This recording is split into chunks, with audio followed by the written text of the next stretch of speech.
Welcome to Bob's Radio Cafeteria. You can find me facebook.com/Bob's Radio Cafeteria, youtube.com/The Clarences, and of course Ralph Tycho's Comfortably Zone Radio Network, where his shows are, and of course my good friend Fred Lazarus with his Durfcast.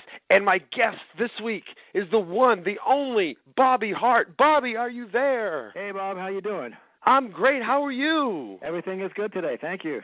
Well, first of all, where can people find you if they want to get in touch with you or see what you got going on? Well, the website is bobbyhart.com. That's easy, and then the Facebook page is Bobby Hart, and Psychedelic Bubblegum, which is the name of my book, is another site, and then there's the official Boyce Hart site that Tommy's widow Caroline takes care of. So there's plenty of places to look for me. Yeah, and it's very exciting. And you also have you just put out something very exciting just recently. You want to tell the folks about that?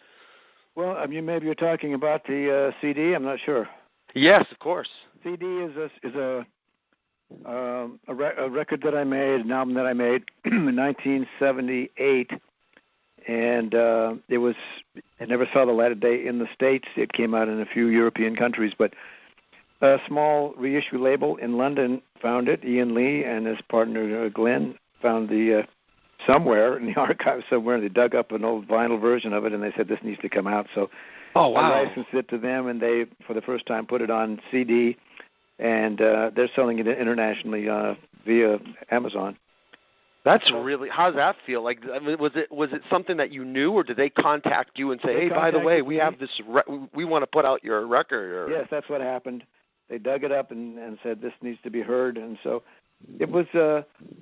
It's a record that I'm proud of, but it's also a period of time that is very different than where my head is today, and also my voice, for that matter. I was singing. It was really an urban R&B kind of a record, but the cuts are good, and I dug up some of the original recording that we had done that didn't make it on the original configuration.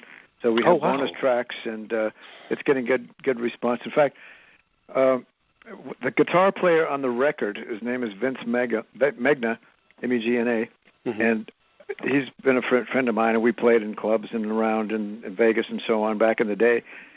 And so I sent him a copy when it came out, and he said, "Wow, this sounds really good." And he said, "Hurt So Bad just sounds timeless, your version of it. It's not like any of the other ones that were out." Right. I don't know if you know the song, but of course, yeah. It was top 10 three times, once by Little Anthony in 65, 3 different decades, 65, and then 70 was the Letterman, and then Linda Ronstadt in 1980. And of course, Linda's was probably the version that people are most familiar with. Yeah, that except one for the old codgers like us. Talking about myself, of course. Of course not. You were, of course. So he said, we need to make a. He said, I do video. He gave up being a musician as his first vocation, and he went to law school, and now he's one of the top lemon law lawyers in the country. So he does these videos just for fun, these humorous videos, and he puts them up.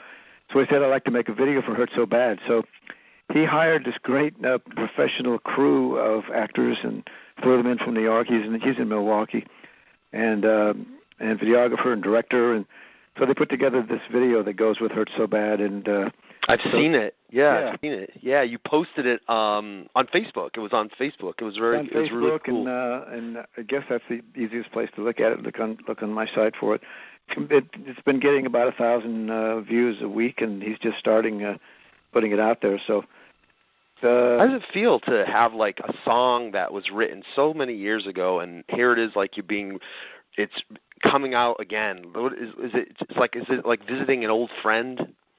Yeah, it's kind of like the old friend that wouldn't go away. It just keeps bouncing back, and of course I'm very, very grateful for it, because who would have thought when Teddy Randazzo and Bobby Weinstein and I wrote this song on our 1-hour break in Vegas at a kind of cold, damp, dark, deserted ballroom in one of the ballrooms in the Thunderbird Hotel in Las Vegas between sets. we would work. It was a Teddy Randazzo show, and Bobby and I were two of the Dazzlers, the background singers. It would kind of like a Joey D and the Starlighters kind of a group. Gotcha. Yeah. And so he said, he was producing Little Anthony at the time, and they'd just come off 2 big hits.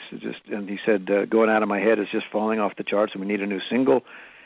So let's go upstairs and write a song on the break, on the hour break. We'd be playing, we'd start at midnight and go to 7 in the morning. So every other hour we'd play a show. So we went up, and in that time we wrote this song, never even considering that it would go top 10 3 different times in 3 different decades. How did the title come up? Like, did somebody go like, I got an idea for a title, or did the music come first, or what was the idea? Well, Teddy was at the piano, and because he's a brilliant concert-trained musician and arranger, and so he was playing some chords, and we were throwing titles out, and Bobby Weinstein threw out "Hurt So Bad" as a title. Teddy said, "Okay, I like that," so we started playing with that. They were used to writing together. Bobby was Teddy's main writing partner, and I was a new kid on the block, so I was trying to contribute best I could. And when we got to the end of the first chorus, I don't think I had contributed that much, but I threw out like needles and pins, which was another rhyme that really wasn't necessary because we were already headed back into the second verse. Right. But Teddy liked it, and he said, so he created a little musical interlude to make it fit. Oh, that's cool. And from then on, I had a little confidence, and I jumped in, and we finished the thing in the 45 minutes or so we were up there. Were you writing songs up by that time, or is this what really kind of like got into you? Like, I'm going to start really getting into writing songs. No, I've been trying. I came to Los Angeles, 18 years old, $50 in my pocket to go to disc jockey school because I wanted to be in something to do with music, but pretty shy. Didn't even consider being an artist. But I soon got sidetracked when I got here and dropped out of disc jockey school and started trying to be a singer. And I got a record deal within 3 months. Wow. But the deal was they said, look, we only want people to have their own material, so go write some songs. So I kind of got into it because I had to. Mm-hmm. But it took me 6 years of plugging away and learning my craft and getting better before I had any success. But before Hurt So Bad came out, Tommy Boyce and I had teamed up, and we had our first hits in New York with Jay and the Americans, Come a Little Bit Closer. And then of course. Yes, that's right. Chubby Checker record and another chart record by the Sapphires. So we got our feet wet there. He also did Dr. Heartache, too, Dr. right? Heartache, that's an obscure title for you to remember.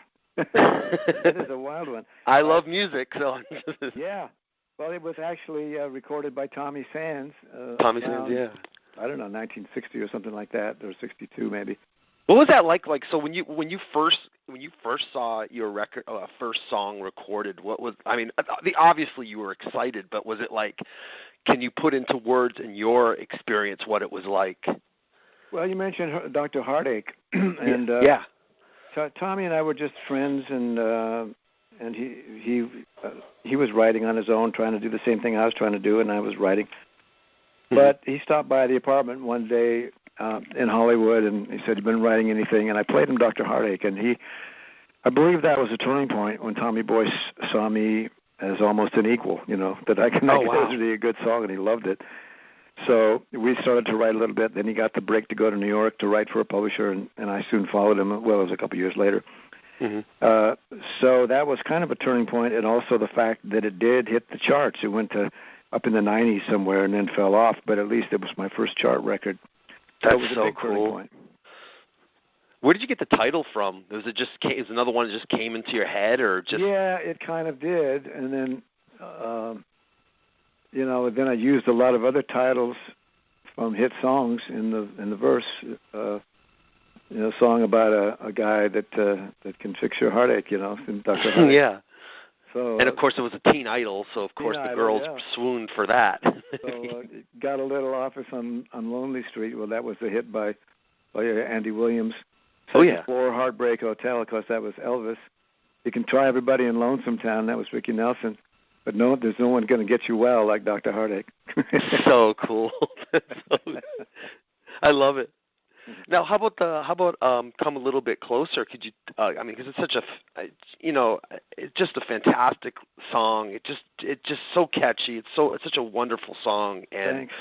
oh, you're more welcome. I've been enjoying listening to it all these years. Can you tell me a little bit about what was the songwriting process of that one? Yeah, my memoir came out last year called Psychedelic Bubblegum, and I devote a whole chapter in detail about how I wrote or co-wrote Come a Little Bit Closer, but I'll give you a little thumbnail sketch. Yeah, just so people, and I remember people, it's a great book, Psychedelic Bubblegum. Make sure to check that book out. But here's a little Cliff Notes version of the... Yeah, right. Well, as I say, I followed Tommy to New York. By the time I got there, he'd been there long enough to have made some friends and contacts in the music business, and one of them was a fellow that we ran into at 1650 Broadway. In those days, the whole music business was in either the Brill Building, which was 1619, or the other building, 1650. And we had an appointment, but in the elevator we ran into Wes Farrell, and Tommy introduced me. Wow. And so he said, I'm going down tomorrow night to taking the train up to Philly and to play some songs for Chubby. You got anything? And so as the elevator was closing, we said, hey, we'll try to come up with something, Wes. And that's kind of how Tommy and I always were. I often say we were the kind of the short order cooks of music, songwriting.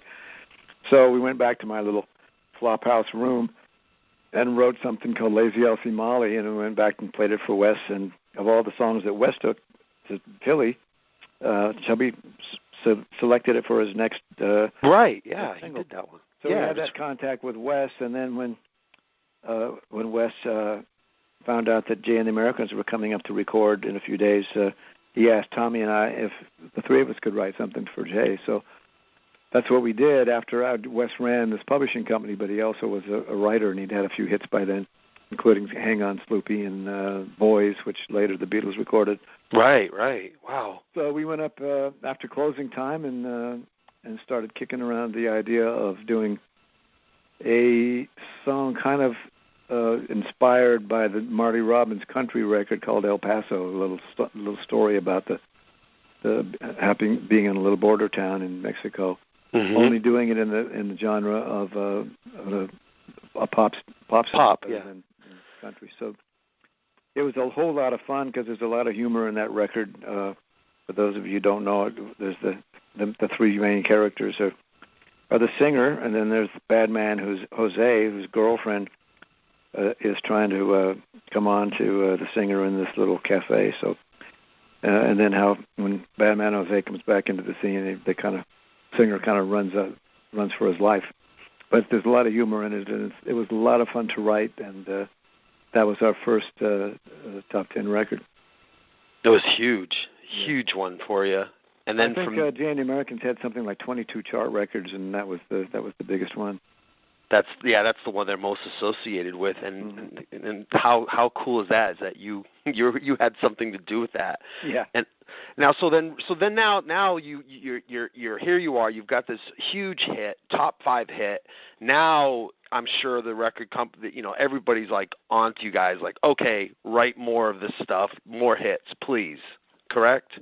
Well, what happened? It was the springboard to an offer by Donald Kirshner to sign with Screen Gems Columbia Music. Actually, it was Nevins Kirshner Music that had just been sold to Columbia Pictures. So then you signed to Screen Gems. Then Gotcha. I signed with Screen Gems and moved back to the West Coast where Tommy was raised and where I had transplanted myself to. And then because you're originally from Phoenix, yes. Yeah, I was from Phoenix. So that was a big break for two reasons. Because having a music publisher, being signed to a music publisher who owned a television studio and a movie studio, gave us a lot of opportunities to get songs in TV and movies. And that's what happened. They would send us out on these appointments, like, for instance, people who were getting ready to start a new soap opera called Days of Our Lives, and the opportunity to write that theme song that's been on the air for 50 years, 5 times a week. Just like sands to the hourglass, so are the days of our lives. Just like McDonald Carey. Thank you, Hans. That's a compliment. Wow. and I wasn't even trying. Well, I know your audience probably has no idea who MacDonald Carey was or is, but he was a big, very popular movie star and the star of Days of Our Lives when they first started. Yes, and the famous... one who recited that famous line about the That's so cool, and how what a privilege. I mean, they use that for so many. I mean, iconic. There you go, another iconic. And so this is what led you guys into, of course, working with the Monkies, and then writing for the Monkies, I should say. Exactly, writing and producing. We were one of those meetings that we took over in the Columbia lot and convinced the two producers of this upcoming show. They had an idea for a show, and they told us it's going to be American Beatles on television, basically based visually based on Help and Hard Day's Night. With Hard Day's Night, yes. And we need 3 songs for the pilot, and also once the guys are cast, we want to have them out touring and actually recording. So we convinced them we were their guys and worked on the project for almost a year before the 4 actors were hired.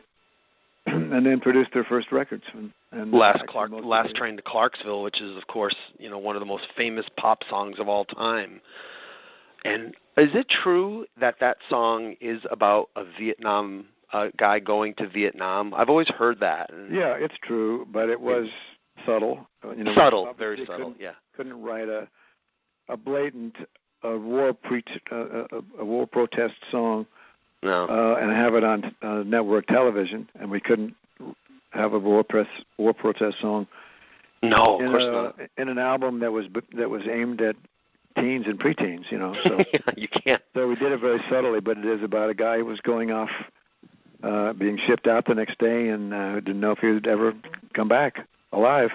I've always said that Mickey Dolenz is one of the greatest pop voices. I've always loved his voice. I agree with you. Just a great singer, and I'm sure when you heard your songs being sung by him, yep. You probably like, oh yeah, this guy's got it right here. We did. We thought we had died and gone to heaven because it was our first big assignment as record producers. So when we heard Mickey's voice and we heard Davey's voice, we thought we'd hit the double jackpot because Davey had that little. He was for the times. He had that Beatlesque sound, being from Manchester, and even without sounding like one of the Beatles. And then Mickey was just a wonderful surprise.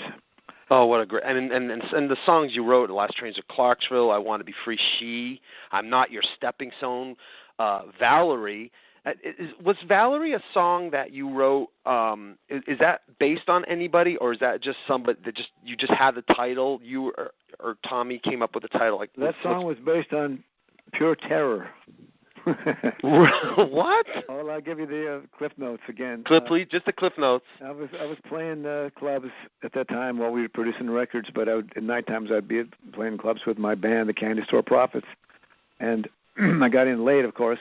We played till 2, and I'd get in at 3 or 4 in the morning. So Tommy wakes me up early one morning and tries, through my grogginess, to explain to me that Donnie Kirshner, who was the music supervisor of the Monkies, had called and mentioned to Tommy that for the next single, he thought maybe the title should be A Girl's Name. So Tommy, being the consummate salesman that he always was, without missing a beat, he said, "I can't believe you said that, Donnie. Bobby and I wrote a song last night, and its Girl's Name is the title." So Donnie said, "Oh, I can't wait to hear it. Come over and play it." And Tommy says, "Well, Bobby gets in late, but I'll try to get him up at 11 and try to be there by 12." Right. So he wakes me up, get in the shower, and he's explaining to me, and I'm realizing that we have to go in an hour and into a place that's about a half hour away and play Donnie Kirshner, the head of our publishing company, a song that we hadn't written yet. So I get behind the wheel. Tommy gets in the back seat with his guitar. He's strumming. He's got a few chords and yelling at me to throw out girls' names. And as I went through the Rolodex list of my mind, when I got to Valerie, he said, "Okay, let's work with that one." So we pull up in front of Donnie's rented house in Truesdale, and we go in there with nothing more than 3 chords and a title and a one-word name, Valerie. And so Donnie invites his wife into the living room and to hear it, and Tommy jumps up on the coffee table and starts selling the song by playing the chords and singing Valerie, I love her Valerie, and then there's a little verse that goes in here, and then it goes Val. So at the end, they were both applauding, and he said, "This is their next single. Go in the studio and record this." Oh, it's so rad. So it's such a great song. Finished it up in about a half hour. And recorded it.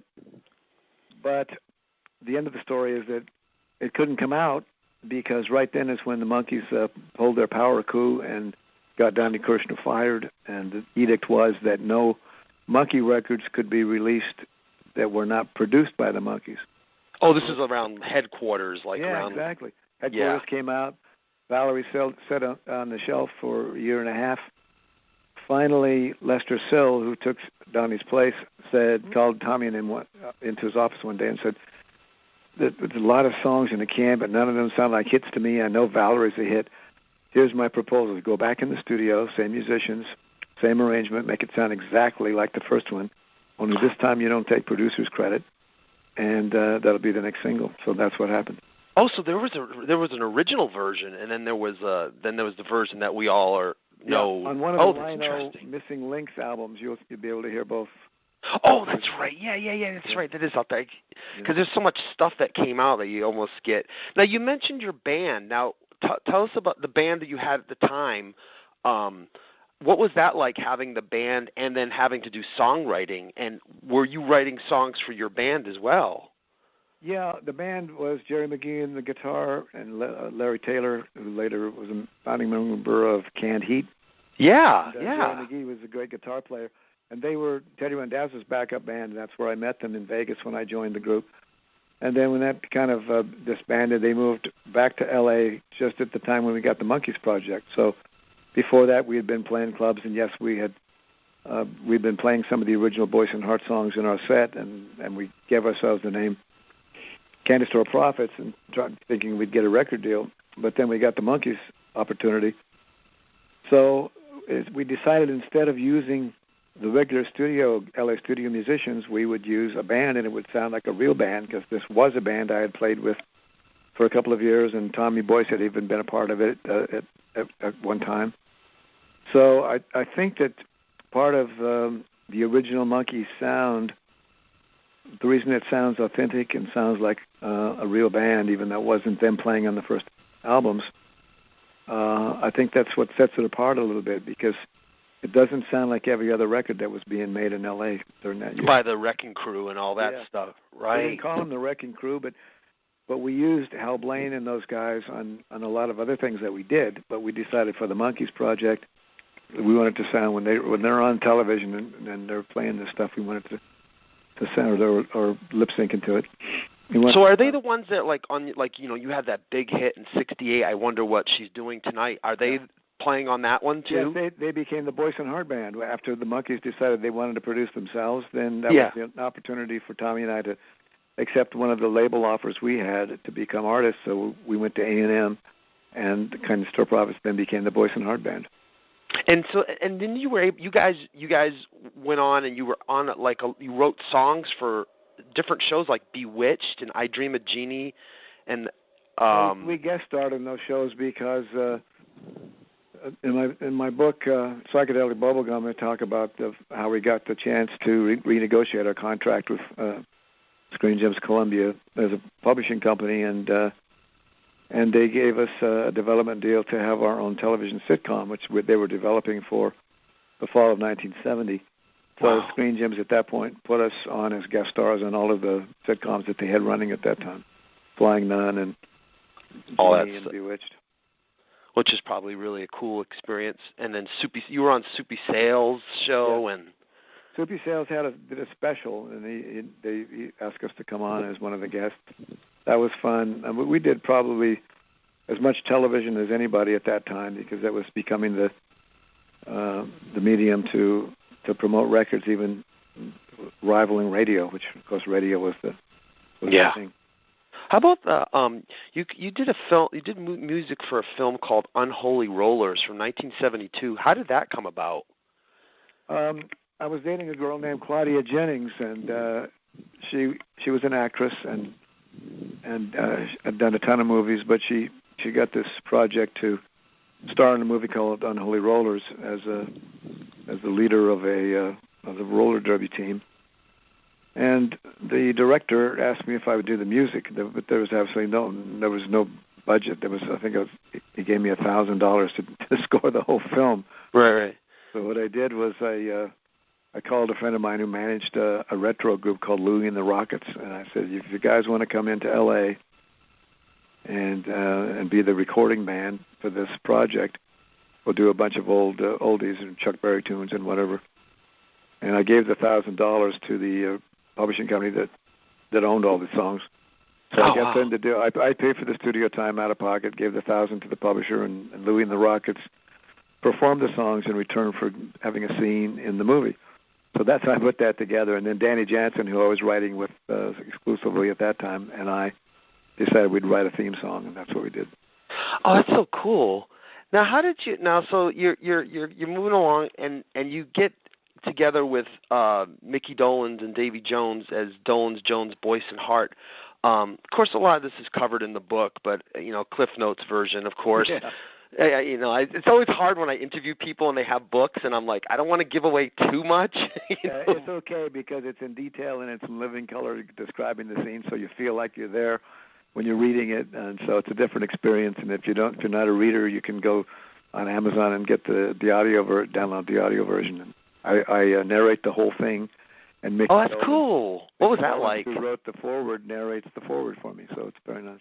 What was that like reading, how do they do that? The book, you basically go in for a day and... I had never done it. I have a little recording studio in my house, and my guy who does the engineering came over and he says, you don't want me sitting here. Well, it's going to take you weeks and months to do this. So he just set it up for me and showed me how to punch in and punch out. So I sat there for... I'm sure it took 6 weeks, and just whenever I would get time, every day I would put an hour or two in on it and read the book through. And it was kind of a fun experience, actually. It's so cool because I always wonder, how long does it take for people to do stuff like that?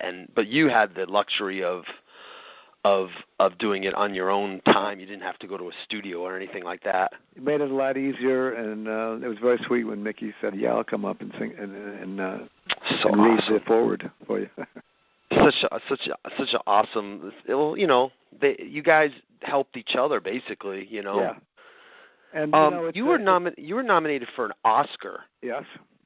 That's a very cool thing. Not a lot of people can say that in your life, that they've been nominated for Oscar. It was for Over You for the movie Tender Mercies. Remember that record with Robert Duvall, the movie with Robert Duvall? Yeah. So that's what I was wondering. How did you? What did you? When that happened, were you like what? Or were you like, oh wow? We were oh wow because we had my writing partner Austin Roberts was signed to Screen Gems. I had long since left Screen Gems and was doing my own publishing, but so we wrote the song for the movie and it came out, and then I got a call at the recording studio where I was doing demos one day at MCA Records in Universal City, and it was Lester Sill at Screen Gems Publishing, and he said, I got a call from Betty Buckley. The actress. Yeah, the actress, and he said she's talking about she knows some people on the nominating committee in this category for Best Song in a Motion Picture. But the song, we didn't realize, but the song has to be submitted either by the publisher or somebody, and we never submitted it, and it might be too late. But he said, I'm going to have Betty Buckley call you tonight and try to figure it out. So she called. I didn't realize it until I was doing research for the book that at the time she was starring in Cats on Broadway. Oh, wow. So I said in the book she might have been calling for backstage. So she said, nobody submitted it. And I said, I don't know what you're talking about, submitted it. So she explained it to me slowly and like I was a third grader. And, if you want to have your song considered, but in this category, somebody has to submit it for consideration.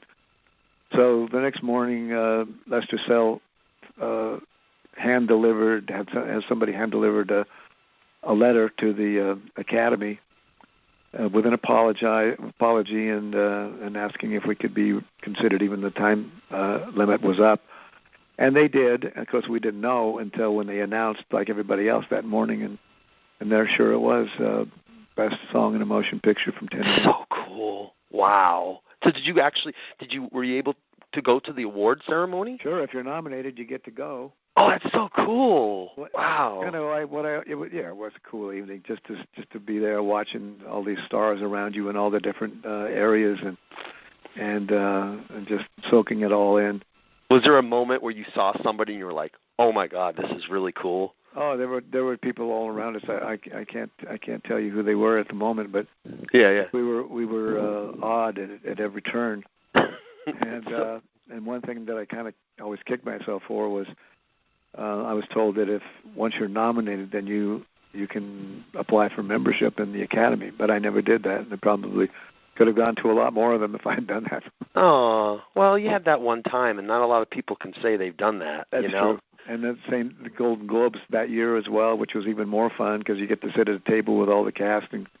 Oh, that's cool. So you got to sit with Robert Duvall and all that? And Robert and his wife, and then he brought, as their guest, he brought Johnny Cash and June Carter Cash. Wow. And, Betty Buckley was there. She sang that night. She sang the song. And Tess Harper, who was the female lead. So it was really a fun night. Wow. And did you already know Johnny at all? Or I had met him when I first came to Hollywood at 18. Oh. The manager that I signed with was in a little complex called Crossroads of the World, and Johnny had a small office right next door, so I would see him from time to time. And so I reminded him that night at the Beverly Hilton that we had met, and all those years back when we were both standing at the crossroads of the world. So cool. How about you also did music for cartoons like Scooby-Doo and Josie and the Pussycats. Was that part of the same thing? Like it was you and Tommy wrote the music, and then like you had the Candy Store Prophets, like, or was it you just wrote the music? No, this was at a period when Tommy decided not to quit the business for a while. He just dropped out. It was okay. Very hectic time for us during the Boyce Hart days. You can imagine how. Yeah. Pulled in all different directions, writing for the Monkies, writing for ourselves, being on television, radio, and right, of course, concerts around the country. So Tommy dropped out, and I paired up with Danny Jansen, and Danny had a history with Hanna-Barbera and had done Scooby-Doo and a few others. So he asked me to come in and help him with Josie and the Pussycats, and then we did Sigmund and the Sea Monsters and some other of those kind of Saturday morning shows. So that was the Danny Jansen, which the period was the first half of the 70s, and the second half of the 70s was when I went out with Tommy, repaired with Tommy and Mickey Dolenz and Davy Jones, and became Dolenz Jones, Boyce Hart. Right. Toured for 2 years. You were the first artist to play Thailand?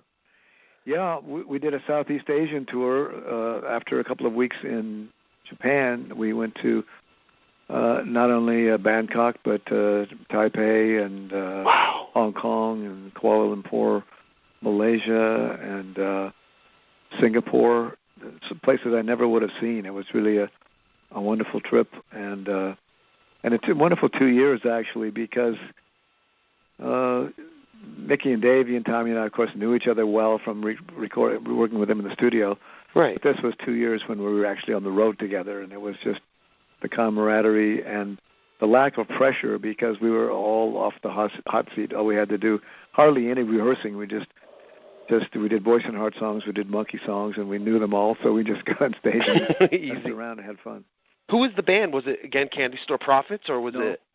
No, we asked Keith Allison, who was Tommy and I had been friends with Keith for 10 years, and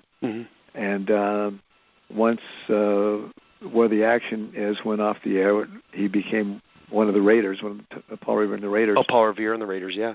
So this was just But you had a hit with them with words, right? Yeah. They did Stepping Stone. Stepping Stone, yeah. We actually wrote Stepping Stone for them, and they recorded it but didn't release it as a single. So when we got the Monkees project, we did it again. Oh, so but they did words too, didn't they? No, a few other groups did words. I can't remember who they were. I'm not aware of the Raiders doing it. No. You also worked with... Oh, I'm sorry, excuse me? No, we got Keith to put a really tight band together, and he was our musical director for those 2 years of touring. So cool. It's such an interesting time too, because I'm sure you all these hits were being played out, and you're playing it to audiences that had never seen stuff like this in their country before. So it was very, very cool on so many levels. Well, it's unexpected, but when you think about the fact that they were watching the Monkees the same time everybody else was around the world, the TV show went into all these countries. So you have fans in very unexpected places, and that was the epitome of proof when we went out to these far-flung Southeast Asian countries, and the fans were still there waiting. Now you worked with the New Edition, LaToya Jackson, and Robbie Neville. That was the third main writer I had. His name was Dick Eastman, and he was signed to MCA Music as a writer. Mm-hmm. And he and I began to write a lot and produce together, and so we did those records for New Edition, 5 songs and one of their singles, and produced and wrote, and we did the Robbie Neville song, which we wrote with Robbie, and was his follow-up to C'est La Vie. C'est La Vie, yeah. Dominoes was our song. That was the C'est La Vie was a huge hit for him. Yes, it was. And, I was just reading here. It says, according to the Rolling Stone Encyclopedia of Rock and Roll, Boyce Hart wrote more than 300 songs and sold more than 42 million records as a partnership. Wow. That Rolling Stone thing came out about 35 or 40 years ago. So that was the estimate then. So we don't know what it is. I mean, it's a lot more now. A lot more. When Rhino Records purchased the name The Monkees and all of the master records in about 80, 89, I guess it was, something like that, or 88, they wanted to have all of those hits certified by the Recording Industry Association of America, which certifies gold and platinum records, and they had not done so back in the day. They didn't even have platinum in those days. Right. So there were no records. So Howard Bronson of Rhino called me and he said, "Do you have any statements from those days?" And I said, "Yes, I do, in my attic." So I pulled out all my statements from the original days, and I gave it to the association which certified all those records. Oh, so wow. That brought it way up, and then, of course, since then, the figure that we're as close as we can figure, it's close to 100 million. Oh, easily. I mean, you got to think. Just Last Train to Clarksville on its own. I mean, how many times a day is that played on a, Yeah.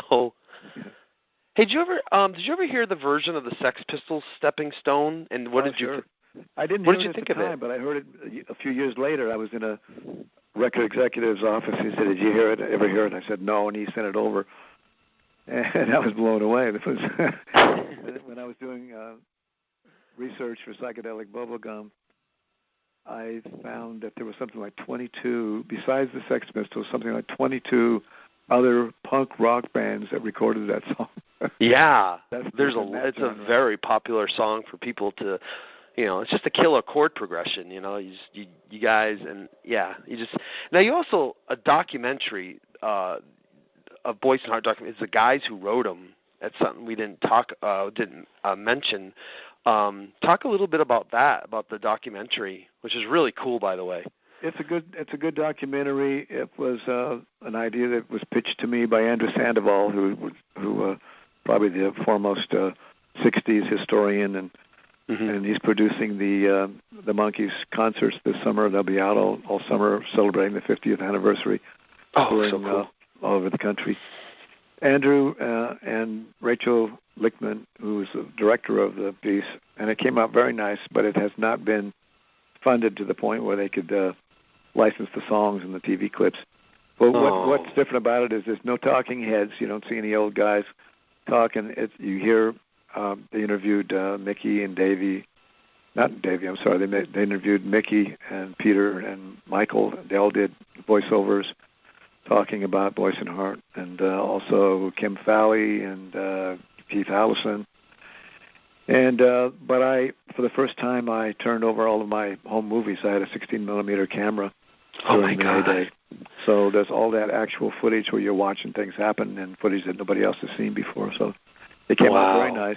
And, of course, the guys who wrote them is a throwback to 1977, 76, when Dolan Jones, Boyce and Hart didn't have the money to license the name the Monkees. We couldn't call ourselves the Monkees or the New Monkees or anything. So we went out as Dolan Jones, Boyce and Hart, the great golden hits of the Monkees show, starring the guys who sang them and the guys who wrote them. The guys who wrote them, exactly. So we were the guys who wrote them.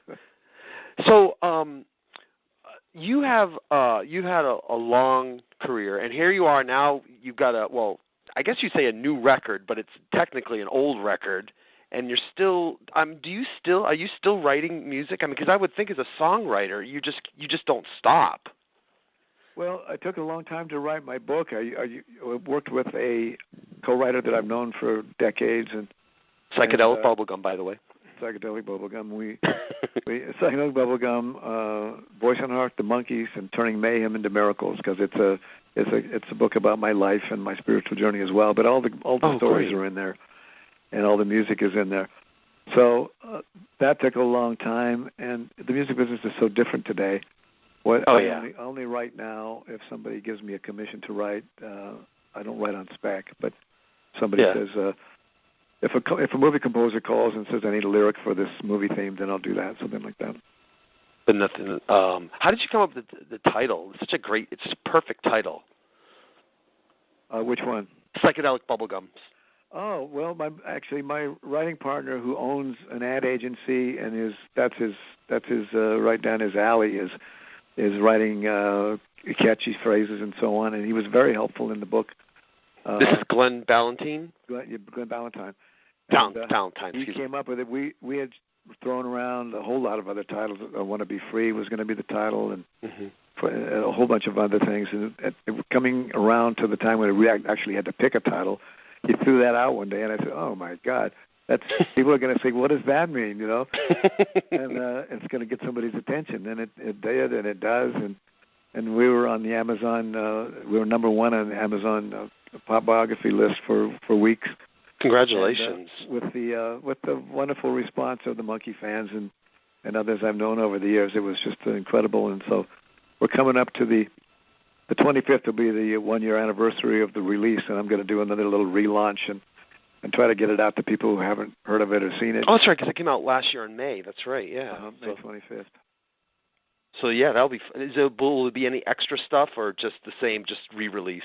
It'll be a re-release, but I'm going to do some posts on my Facebook page with maybe some little extra stuff. And cool. Embellishments and so on. You heard it here first, folks. That's right. Well, Bobby, it's been such a pleasure talking to you. The Bob's Radio Cafeteria. I love talking to people behind the scenes. A lot of the people I interview are people that maybe aren't the biggest household names, but they had such an important part in pop culture history. And Bobby, you are certainly one of the, especially for 60s music. I mean, you co-wrote Last Train to Clarksville. I mean, that doesn't get any bigger than that in the 60s music, and it's such an honor to talk to you, and I'm so glad to see that you get the respect and adulation that you deserve, because you and Tommy, you put so much into pop culture.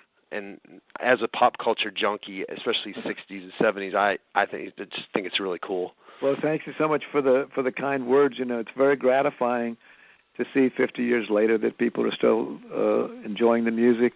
And as you say, the kind of late coming appreciation of, I did a I did a show back east 3 weekends ago with Mickey Dolenz and Peter Tork, and we were on stage together and did 4 or 5 Boyce Hart Monkey songs. And cool. And in that show, Mickey said such beautiful things about how people didn't realize that besides writing most of the hits, that Boyce Hart had actually created the sound of the Monkees, because he said his producers, when they produce the songs, that's what a producer does, is they figure it out what this is going to sound like and what it's going to look like. So it's so nice to see people this much later still honoring the work, and I couldn't be more appreciative and feel more blessed. You really are blessed. You're a talented man, and it's an honor to have you on Bob's Radio Cafeteria. And before we wrap up, tell people again where they can find you and all that good stuff.